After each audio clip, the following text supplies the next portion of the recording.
Oh, swinging the microphone in because YouTube really generally wants to focus on my microphone instead of my face.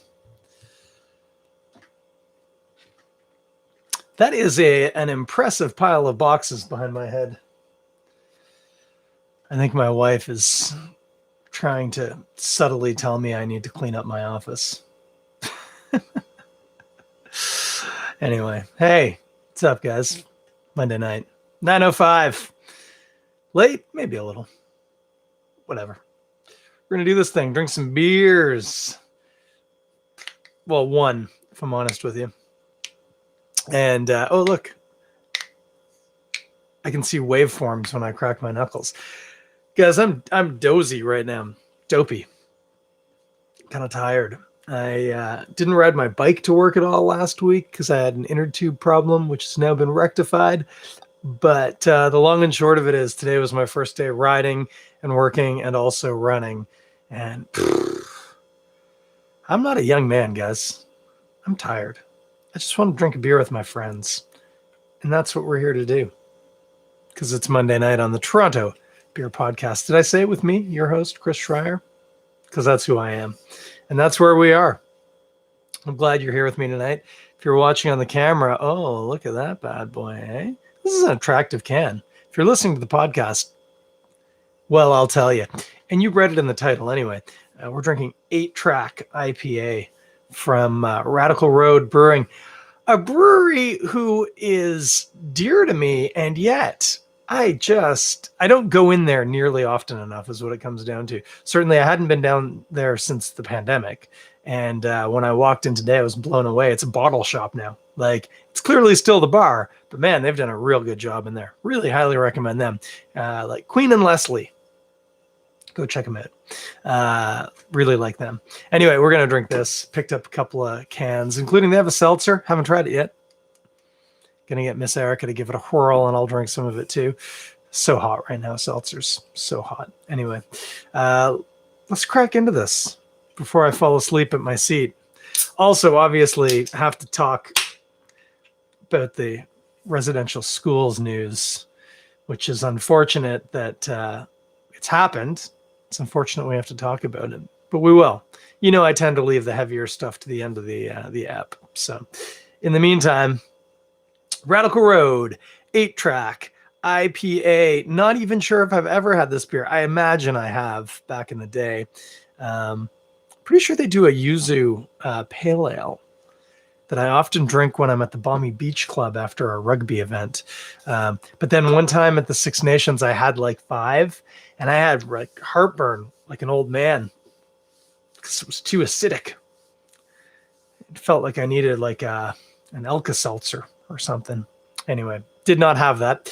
Did have the heartburn though. Oh, look, here are some people. Hey, there's Erica. By the way, my tripad's back. Don't worry. Jake Allen's Erica. We got somebody over on the YouTube. Bit of a quiet night tonight, and that's okay. I can live with that. Anyway, what do we got? 8-track IPA. I'm not going to read too much about this. Don't want to know too much. Just going to, you know the routine. I'm going to stick my smell holes in it. Huh. Wow, yeah. I mean, very classic aroma. Piney, some citrusiness, orange peel, and some lemon maybe.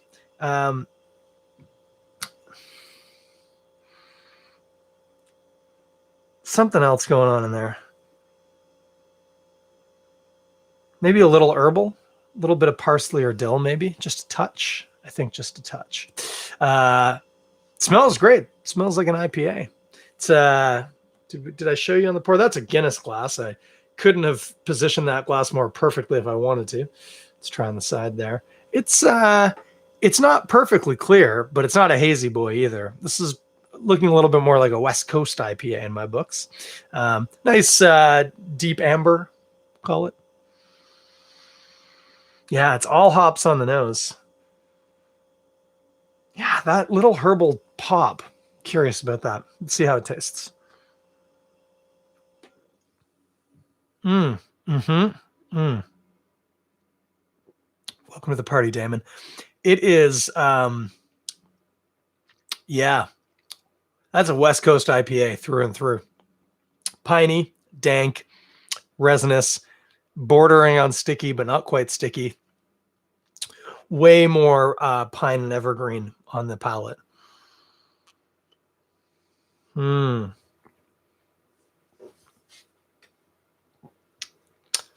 Definitely a little bit of a citrus peel. Harder to distinguish on the palate for sure. But yeah, resinous, piney goodness. Definitely some, clearly some sweet malt in that. Nice little bit of balance. Not like the old Ontario Pale Ale, like trying too hard to do all things for all people. But nice little sweet glimmer. Some tropical fruits too. I mean, remembering that you're dealing with a ton of pine flavor. Maybe a little pop of mango. Maybe. Mango? Pineapple? Again, I'm trying to unpack things from around a very piney hop presence. This is not dissimilar from, why am I blanking? Red Racer. The classic. One of the first truly West Coast IPAs I remember having. It's different, but very much tons of actual bitterness on my cheeks. Again, not quite squeaky. My teeth and mouth still feel clean.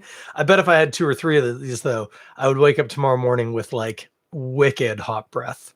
You ever have that? And you burp, you brush your teeth, and your face is all minty, and then you stop and you burp, and all you can taste is hops, and they're like 12 hours old. Yeah, I can relate to that if you can. I've been there. I feel your pain. That's a rock solid, though. That's a classic. I think I said this. I had a West Coast IPA a while back. It might have been a Godspeed one. I said, man, you don't run into the West Coast IPAs anymore. Most people, they want to make the East Coast, the New England styles, hipster, or what I just call New World. It doesn't have to be a New England style necessarily, but hazy, all late hop additions, juicy, not a lot of perceived bitterness.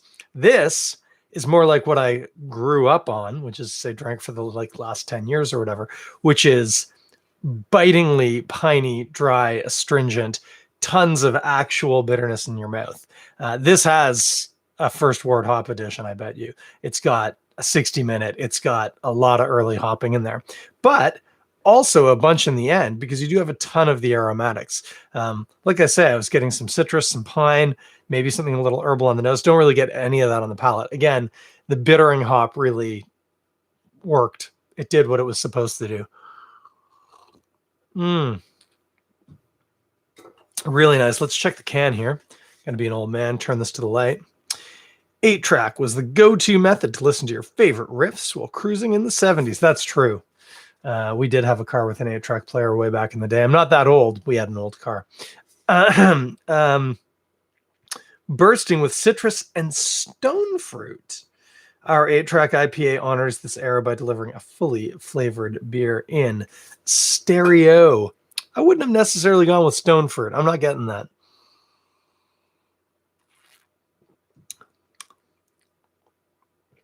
Yeah, lots of evergreen. That's for sure. It's very tasty. Wouldn't have necessarily said stone fruit. That's all the information we get off the can. Tasty beer, though. And like I say, classic West Coast. Makes me remember drinking Dogfish Head and, as previously noted, Red Racer. Those big hop bombs, we used to call them. It was a hop bomb. It's kind of hard to say, hop bomb, because are very similar mouth shapes, but you have to reset between doing them. Hop bomb. Hop bomb. It's like a vocal exercise. Anyway, you didn't come here to listen to me do vocal exercises. As noted, we've lost 2 viewers. So I'll leave that alone. Let's talk about food. This goes into the classic category. What do I want with this? What do I want with this? I want my back to not hurt as much because, as noted, I'm an old man. But that's not food, guys. That's not food. So let's entertain other options. We haven't talked about Indian food in a while. This is going to go really good with a chana masala. Chickpea curry tiki masala if you want to go British style. Why is that going to work? Well, make it spicy. That's going to be the first thing. And the hops, there's a ton of bitterness. And as we often talk about, bitterness and spiciness actually work really well together. The bitterness of the hops clean up the heat of the spice a little bit, but allows the burn to continue. It's not milk. It's not going to make it go away. It just makes you feel better about the fact that your face might be on fire. But a chana masala, a nice red, slightly sour curry, very salty in a perfect world. I like my curries salty, especially when they're chickpea curries, because chickpeas tend to suck the life out of what they're in.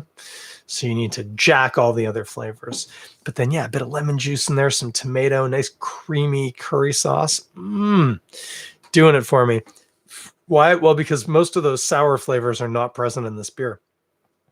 You have a lot of bitterness, a little bit of sweetness, and then some interesting earthy characteristics, piney and whatnot, but nothing sour whatsoever.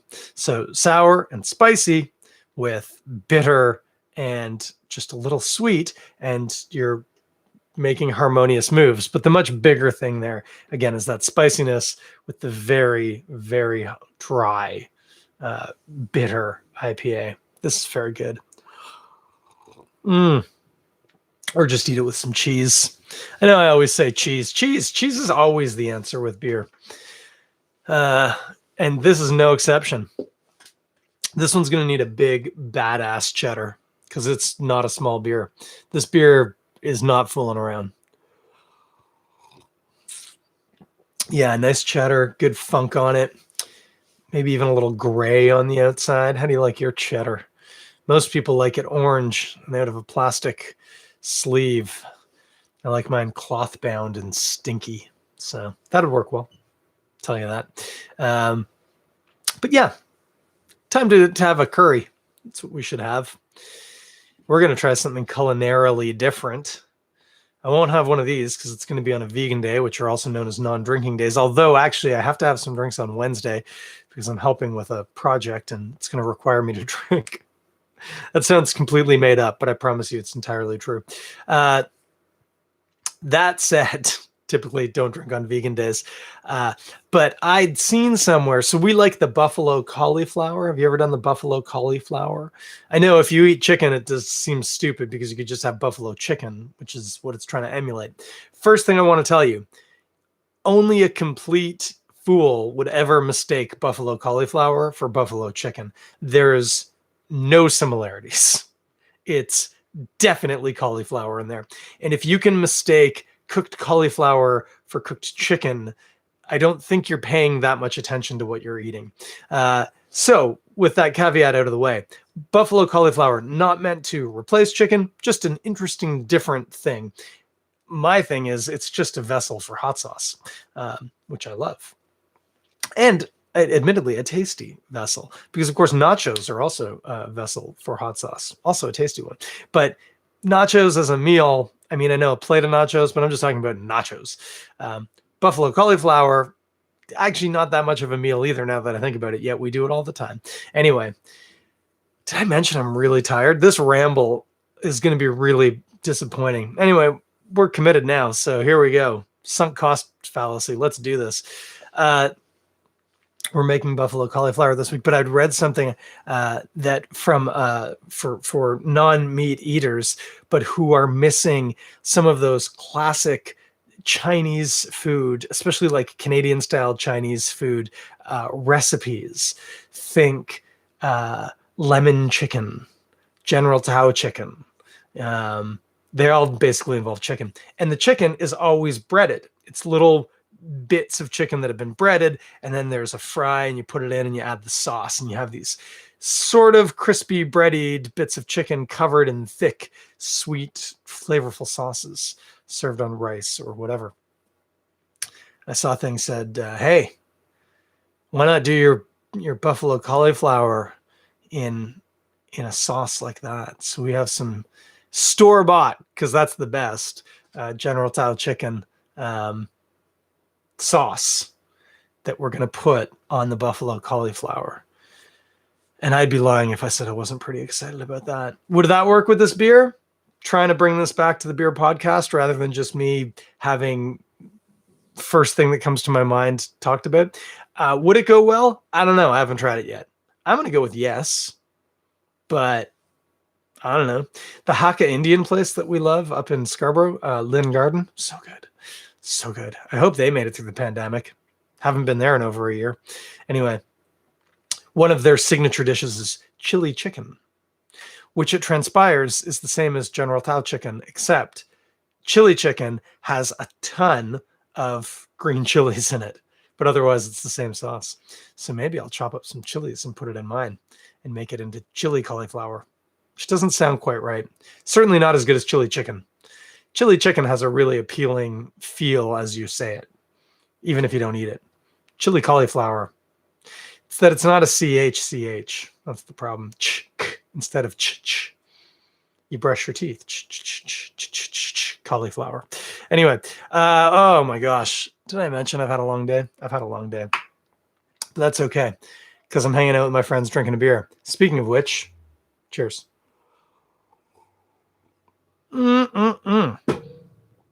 Some business before we get to the big business. Apologies. I actually know exactly what happened, and it's stupid, but I accidentally uploaded the wrong episode to the podcast player last week. So you might have gotten a notification on Tuesday that there was a new app, and then you might have listened to it and thought, I think this is the same app as last week. And if it's not the same, it's very similar. You were right the first time. It was the same app. I corrected that problem, I think, on Thursday. Might have been Friday. Anyway, if that happened and you didn't notice, last week's actual app, which was Twin Oaks, I believe it was Twin Oaks, is up, and you can give it a listen. What happened is I never really remember what episode number I'm on. And for some reason last week, I couldn't remember if in my file naming convention, I put the season or the episode first. Just by the way, it's the season. S6E, the number. Anyway, I accidentally created two files, one from 2 weeks ago and one from last week, which were both labeled season 7. But because I switched, episode 7. But because I switched the season and the episode, it wasn't the same file name. So then when I went to upload it, I grabbed the one using the proper file name convention because apparently I'd remembered at that point. Anyway, the point is I uploaded the wrong episode. And I'm sorry. I did not mean to do that. But the proper one is up there, and it's a good one. That's a good beer. This one will go up for sure because I've named it properly. TPB-S6E9. That's the naming convention. It's easy, except when it isn't, and you forget, and then you add the wrong file. Anyway, we're going to get the right file up this week. It'll be good. So apologies for that. Any other business? No. So one more sip, and then we'll get serious.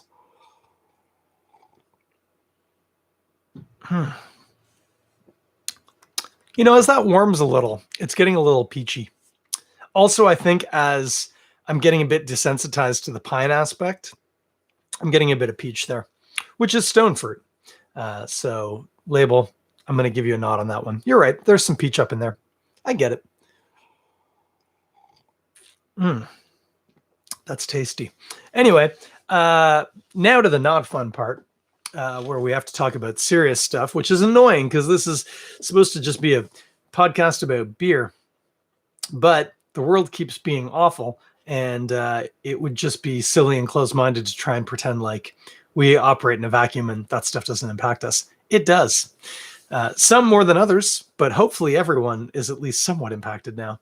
And of course, the terrible news is that there was the discovery on a residential school in Kamloops in BC of the bodies of 215 Indigenous children who had died there. And let's be honest, were murdered there. Maybe not actively, but their presence there was not required. And their deaths were completely preventable because if they hadn't been there, they wouldn't have died. So let's call it what it is. It was part of our process of genocide to remove Indigenous culture from Canada, which literally that was exactly why we did that. It wasn't even subtext. It was texts. It was heading text.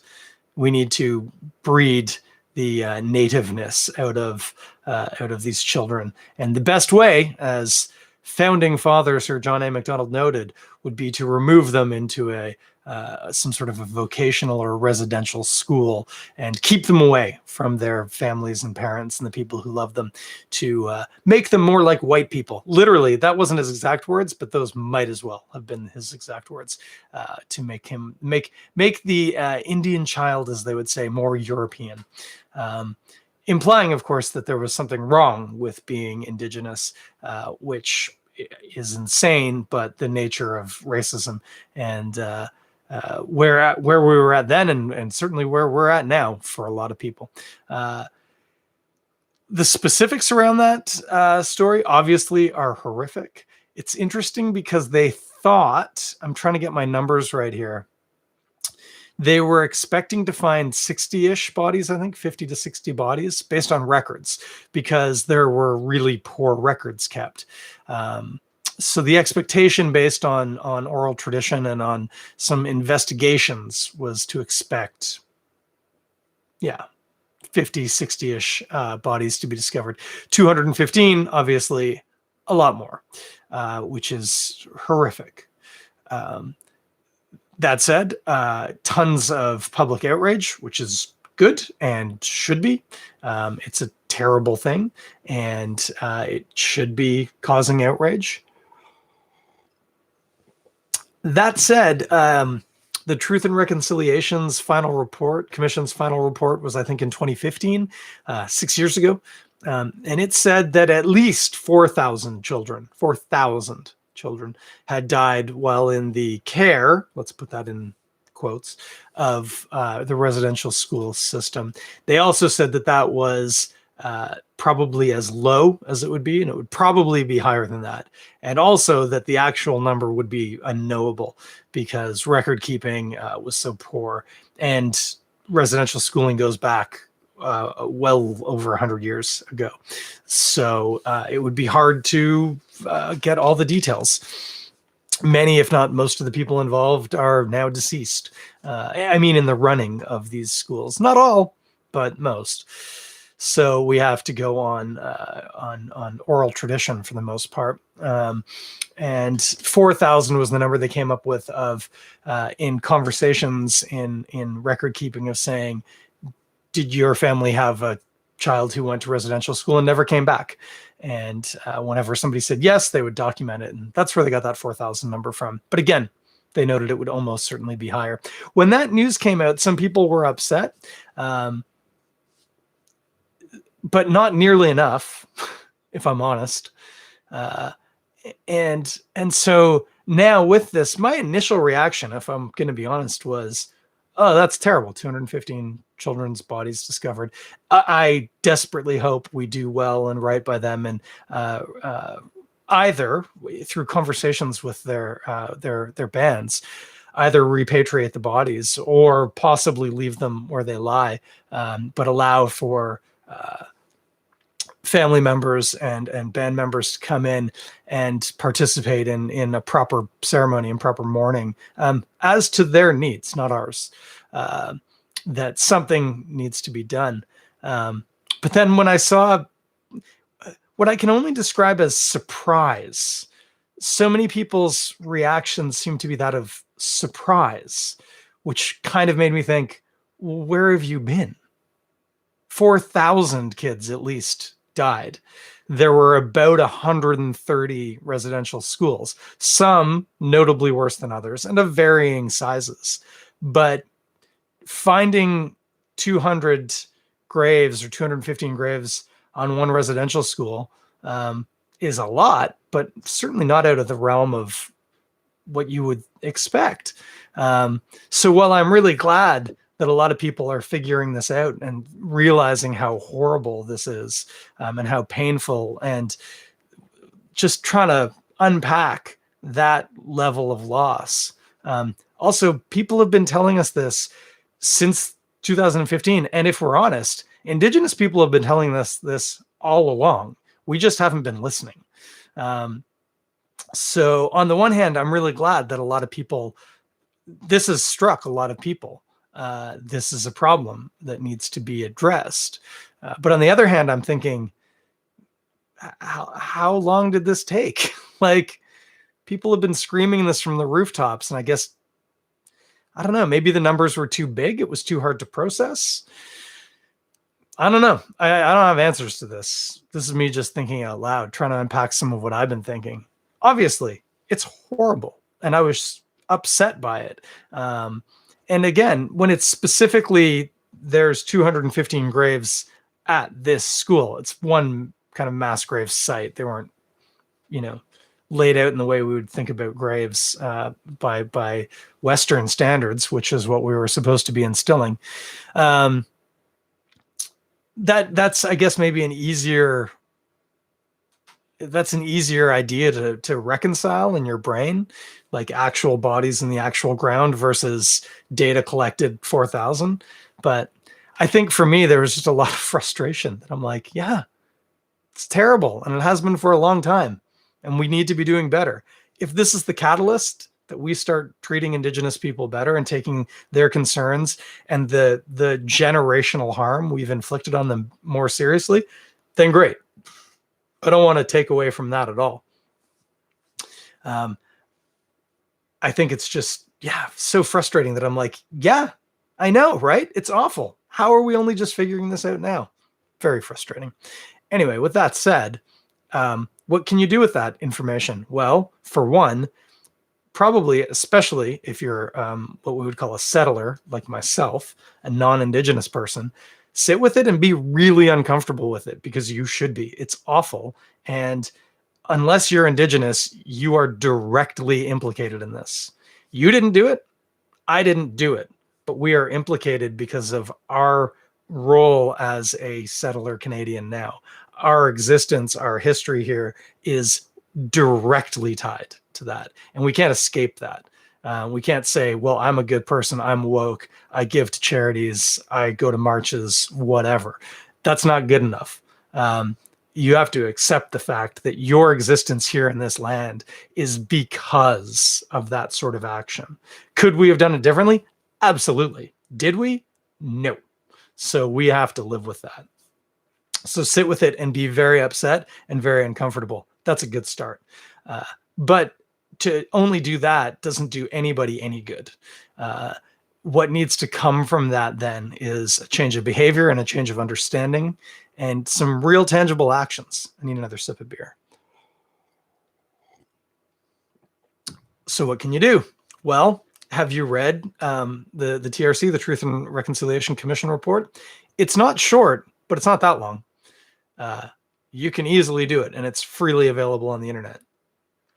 There's also the TRC calls to actions, which were, I think, 94, if I remember correctly, specific calls of things that need to happen in Canada to make life more equitable for Indigenous people. And some of them are things that you and I as individuals can't do. They're systemic. But what we can do is require our government to make those steps important and top priorities to be dealt with now. There are steps that we can do as individuals, plenty.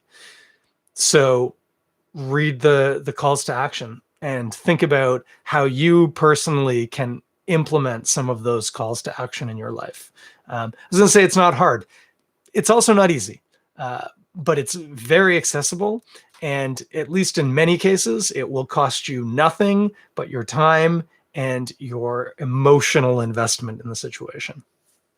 Beyond that, if you're one of the lucky people who's been working this whole pandemic, saving money on not going on holiday, doing well, give money. Give enough money that it is uncomfortable, is what we would hope. Identify a charity or charities. They could be local, they could be provincial, they could be federal, whatever, working specifically to improve the lives of Indigenous people, especially around things like addiction and harm reduction, which are directly related to the generational suffering that was inflicted by residential schools. right? So many of our stereotypes and tropes and really, let's be honest, racist assumptions about Indigenous people aren't about Indigenous people in a vacuum. They're about behaviors that we inflicted on Indigenous people. And residential schooling was a giant part of that. It wasn't the only part, but it was a huge part. So look for charities that are working in addiction and working with survivors of sexual and physical violence. And yeah, the children and grandchildren of people whose parents and grandparents were irreparably harmed by our system. And give them, as I say, enough money that it's uncomfortable. And you are the only person who can figure out how much that is, but it should be uncomfortable. Do that. If you are in a position where giving any amount of money would be more than you can reasonably do right now, that's fine. That's totally acceptable. We have just gone through a crazy year and like almost a half now of a lot of people in really tough situations, losing work, losing pay, in really, insecure situations. If that's where you're at, that's fine. Do the first part that I said, which is really important. Read the Truth and Reconciliation Commission's report, read their calls to action, start implementing them, and then look into the same charities that I would counsel you to give more money than you can comfortably do, and instead see how you can give of your time or your skills or other resources. Giving money is great, but it's not the only way to get involved.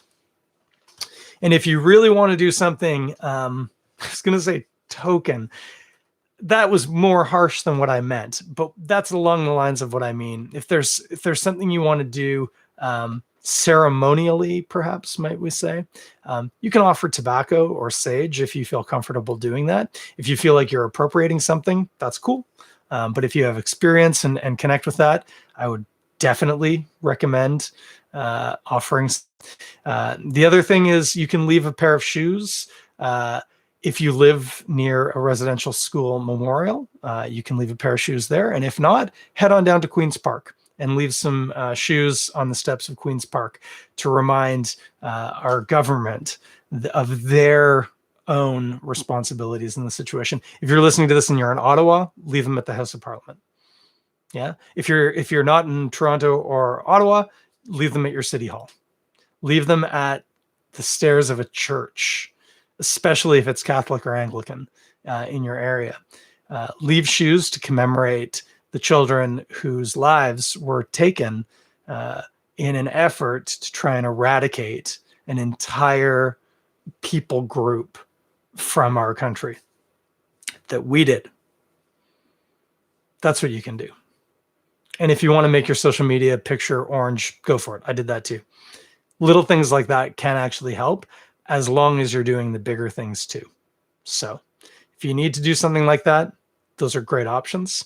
Do the big things too. And then those little things will have a lot more value for you and for the people around you. Okay. So that's what we need to do.